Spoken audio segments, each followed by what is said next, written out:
30,000 feet above the ground en route to Spain.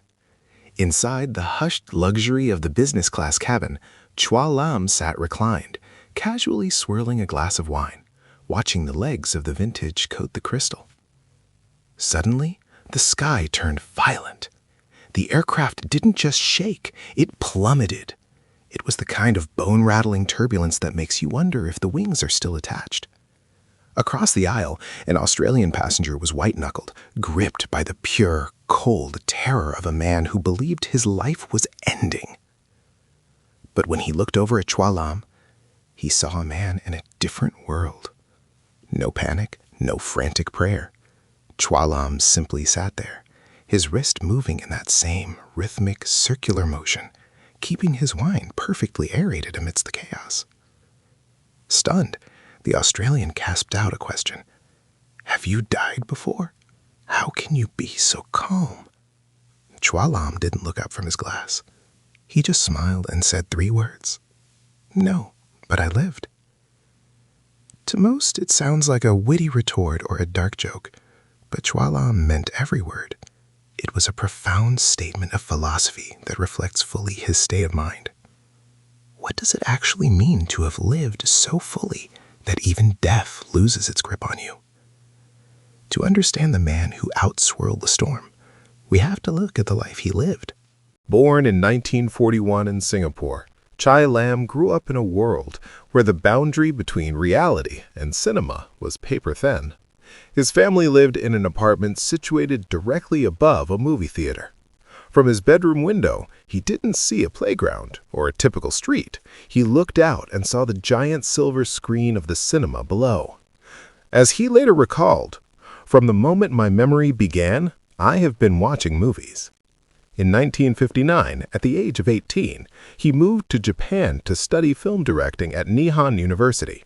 Within a year, at age 19, he earned the respect of legendary mogul Run Run Shaw. He was hired as a Japan-based manager and translator for Shaw Brothers in Japan. This wasn't just an office job. He was the bridge between the burgeoning Hong Kong film industry and the high-tech studios of Japan, mastering the business of dreams before he even graduated. In 1963, at the age of 22, Chua Lam officially settled in Hong Kong. Over the next 25 years, he rose to become the vice president of production at Golden Harvest. He was far from a suit-and-tie executive. He was the industry's ultimate fixer. He was deeply involved in the peak of Jackie Chan's career, producing global hits like Armor of God,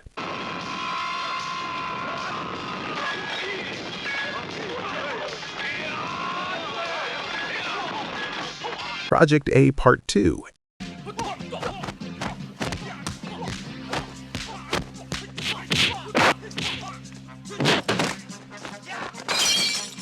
and Miracles.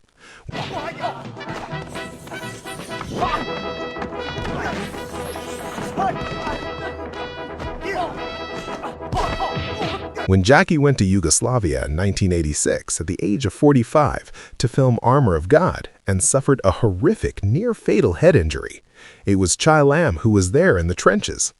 He didn't just manage the budget, he managed the crisis, coordinated emergency care, and kept the entire production from collapsing. But even at the height of his power, he held the industry at arm's length. He famously claimed he didn't even like many of the movies he produced. To him, the film industry was a vehicle, a way to fund a life of absolute freedom. He wasn't working for the glory, he was working for the wallet. He famously said, "I am not afraid of death, but I am afraid of being poor." To Cha, poverty was the ultimate prison, because it stripped away the choice to enjoy the world. He worked hard so that he would never have to say no to a vintage wine or a spontaneous journey. In 1989, at the age of 48, he moved to the TV screen, hosting the legendary celebrity talk show with his best friends, James Wong and Nick Kwong. They sat with icons like Leslie Chung and Regina Lin, drinking expensive brandy and talking about sex, death, and philosophy with a frankness that shocked a conservative society. This era cemented his reputation as a modern-day romantic. Chua Lam never hid his deep appreciation for the opposite sex. He was open about his many girlfriends, and his belief that talking to and being around women was one of life's greatest joys. He was a connoisseur of more than just food and film. He was an observer of charm and spirit. Having traveled the globe and met women from every culture since his 20s in the 1960s, he was often asked where he found the most striking beauty. With his characteristic casual honesty, he would often name Korean women as the most beautiful after Japan, Thailand, Taiwan, and Hong Kong, etc. He praised their complexion, their temperament, and a unique spirit he hadn't found anywhere else. To him, beauty wasn't a debate, it was an experience, and one that he pursued with the same curiosity he applied to every other corner of his life. As the years passed, the world began to witness Chua Lam's lifelong devotion to the arts of the palate. For him, the pursuit of flavor, fine wine, and tea was never a secondary hobby. It was the very essence of enjoying life. He lived by a standard of quality that often left others in awe.